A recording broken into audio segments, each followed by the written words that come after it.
What else do you need to see from the Lakers right now with LeBron? Especially, you mentioned those young players.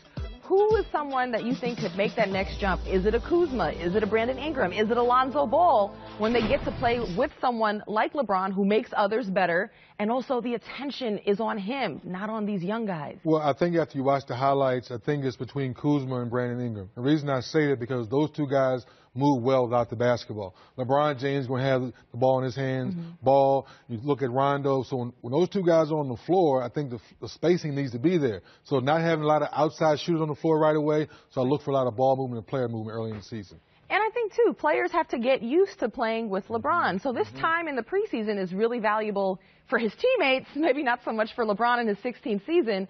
How do you balance that if you're Luke Walton? How much time should LeBron be getting in the preseason? Well, I think each game as you go by, Luke Walton will extend their minutes first quarter, second quarter, and third quarter. Really on the practice floor, that's when you really get a chance to learn each other's tendencies, where you like the ball on the floor, where you like to cut, and timing.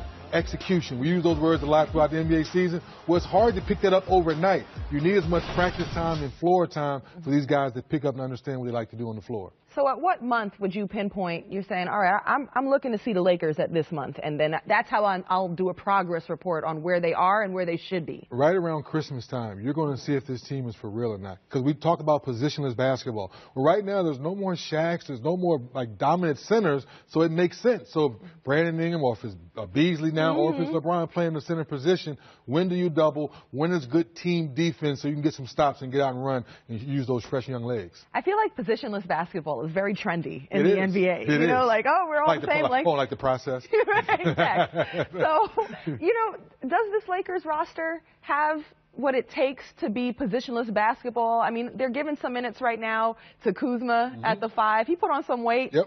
But can they really, in reality, pull that off in the NBA level? Well, I think if you want to beat, obviously, the Warriors and want to beat the Rockets, you have to figure out what's going to be the best 5 on the floor so you compete every night. JaVale McGee, he's a champion. He will have that center position locked down until you figure out if you can play positionless basketball.